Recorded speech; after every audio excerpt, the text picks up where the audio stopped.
Hello everybody, this is Fernando for the latest Ghosts and Spirits video. Alright, let's go ahead, let's do another one here. This one I went back into suggestions, I think about 9 months or so ago, and I found this one. I picked this one because it relates to something that I just did the other day. I went to a haunted hotel, what used to be a hotel, one that was featured actually in Ghost Adventures. I'm going to make a video of it too soon because I had some phenomenal experiences there and very good evidence about a shadow person that I actually took a picture of. So I can't wait to show everyone here.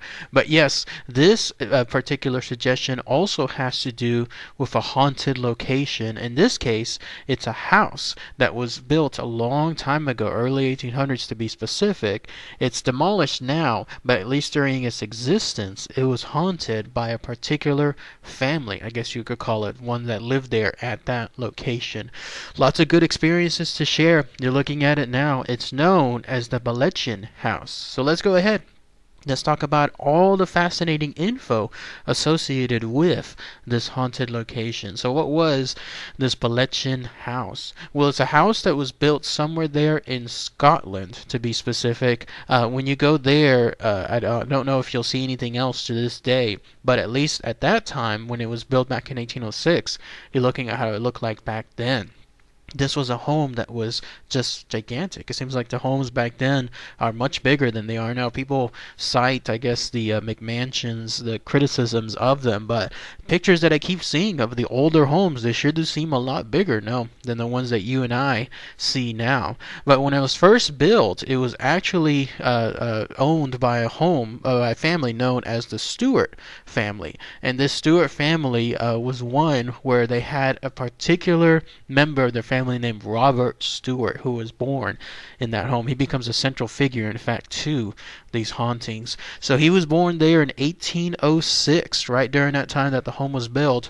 He stayed there for a good while, and then finally in 1825, at the age of 19, he went to join a company called the East India Company. I don't know if it was, let's say, a company that was tied to the military exclusively, or if he worked for the military, some portion of the military, and then ended up working for them. Either way, he stayed at that company for a good while, coming back 25 years later, and at that point, presumably, he was either retired or he was already just moving on to a different career. Either way, he came back as the rank of a major and then lived at that home going forward. He basically reclaimed it back at that time because somewhere in the past, I think it was in 1834, he himself had inherited the home, but he couldn't do much because he was still with the East India Company at that point. But yes, now he was back. He was living there, and when he came back a unique person, like in this case far different than what people remembered him as, because he came back as was considered, in quotations, eccentric. He was someone that there in India was able to learn a lot of beliefs about the spirit, about the mind, about going into other types of realms, something along those lines. He became very, very deeply religious in those matters, so much so that he focused very heavily on the idea of what he called the transmigration of the soul. I guess what he believed in at that time very strongly once he came back was when he would die, he would come back afterward, purposely, in this case, forcing his soul to come back as his favorite black spaniel. He was an avid fan of dogs, so much so that he had 14 of them living within the home, but out of those 14, he had one that was his favorite, a black spaniel. And so he vowed to everyone around him that once he would die, he would use his findings, his religious training, everything he could do to come back as that spaniel. And he was also someone that was not very fond of people afterward. I guess he became something like of a recluse. Not so much so that he still didn't have people in the home. Like, he still had house staff and he had housekeepers. In fact, there's the notion that he might have even had something like an affair with one of those housekeepers, because somebody there that worked for him as a housekeeper ended up passing away at the age of 27 within the home itself. But still, it gives you an idea that he was someone that lived there, eccentric, and he had all these staff, but that's pretty much all the attention he paid to when it came to people. So finally, a couple years later, 1874 to be specific, so probably about a good 25 years since living in that home, he ended up dying within that location, and he ended up being buried there in a churchyard. I think it was actually nearby that location too.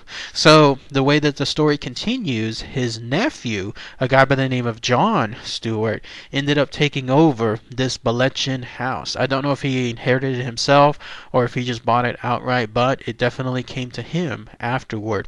That's when all the hauntings came into play. And in fact, John Stewart, the nephew, he heard about all these previous claims of this guy, this Robert Stewart, and about him coming back as the Black Dog. So the first thing that this guy John Stewart did, he shot all of those dogs. Those poor dogs had nothing to do with this, but he shot all 14 of those dogs, including and primarily starting first with that black spaniel, to make absolutely certain that this guy Robert Stewart would not be able to come back after death. Maybe that was trigger, who knows what the case is, but after that, that's when the hauntings definitely began. In fact, within the home, there were two areas, two specific spots that were the most haunted of all. There was the bedroom that was associated with, in this case, the guy Robert Stewart.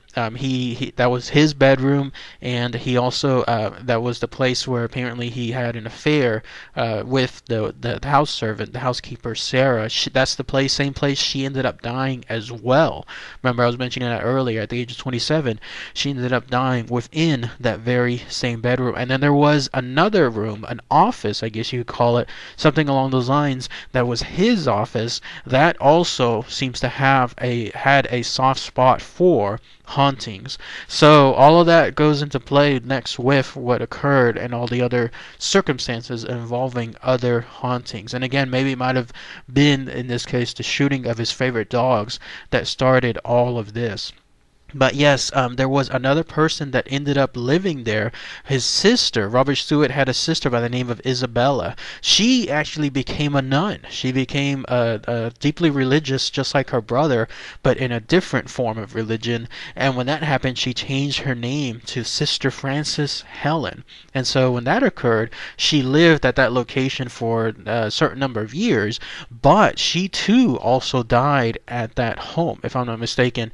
I don't know if she said that she died at a convent. I don't know if it was there at the location or somewhere else, but she too frequents that home afterward. And the way the story goes was that this nephew, John Stewart, he was at his home. He had his own wife there as well. Keep in mind, this was after he shot all those dogs. The wife was in that old study, that office that I was mentioning earlier. That's when she noticed a very, very strong smell of dogs that was coming within the room. Those of you that have dogs know exactly what I'm talking about. Dogs have that distinct smell, especially that wet fur smell that you and I all know of whenever they make their presence in a room. And so she went to the window to try to get rid of this foul smell, but when she did so, she felt something go across her leg. The distinct pattern, in this case, of a dog. Like, let's say if a dog ran up against your leg or was rubbing your leg, and you look down and you see the dog there. Imagine that in her case, but when she looked down, she didn't see anything. She still felt at that moment that she was looking down this sensation, but she saw nothing. The way she referred it or described it was as if there was an invisible dog just rubbing itself against her. And this continued going forward as well within that location. There were also sounds of knocking. There were sounds of a gun also being fired somewhere within the house, clearly when no one else had a gun at the time or was firing a gun at that time. But there was those sounds too. There were also screams that people heard within the home too, and there was almost as if there was a fight. Like, let's say you can imagine two people fighting within some room, yelling at each other. Quarreling is the word that was used, basically just creating havoc within a room. Imagine that, but you couldn't understand what the words were that were being screamed, and obviously when you're in that room, you hear it, but there's nothing there, nothing that shows anything along like a person that's there. Instead, it's something invisible that's creating those sounds. But yes, others experience things there too, including no less than a Jesuit priest, a guy by the name of Father Hayden. He also stayed at that location. He heard those sounds, he heard those screams, and then on another occasion he heard yet again a dog. In this case, a dog banging on that same bedroom door. He was staying at the same place where this guy Robert Stewart had his most favorite, like, that was his room, his bedroom. But he heard what sounded like a dog banging on the bedroom door. You know how dogs make those sounds whenever they want to be let in or let out of a door. Imagine that, but in this case within the room itself. That's what was happening to this poor father, and he ended up actually discussing it with someone else who stayed there, and she too stated that yes, that those were the experiences very similar to what she had to it. One of the last known experiences somewhere out there was also still with the nephew, that guy John Stewart.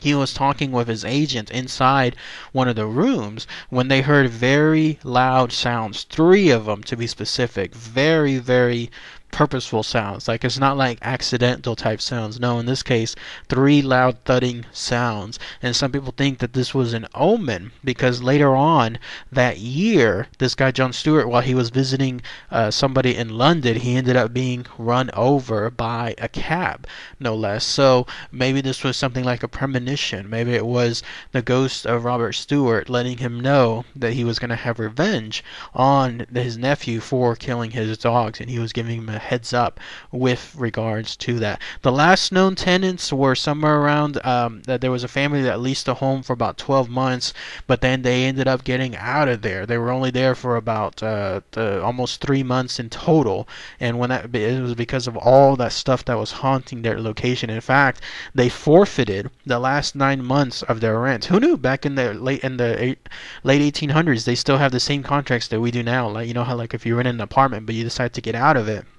you have to pay the remaining part of the rent. Such was the case here. This family, they just couldn't stand all those knockings, the thumping, the same quarreling sounds that I was mentioning earlier, and so that was it. People also reported that there was a nun that was seen within a nearby river, and people surmised that this was the sister of Robert Stewart. Remember, I was mentioning she was the one that converted and became a nun afterward. That's her essentially going to that location. And then also the last thing that people saw there was the sight of a ghost dressed in a silk dress moving around that location. And one last thing that people reported was Robert Stewart himself in person making his presence known by a distinct limp. Apparently when he came back from his military days, something happened to him. He was injured in such a way that he forever limped afterward.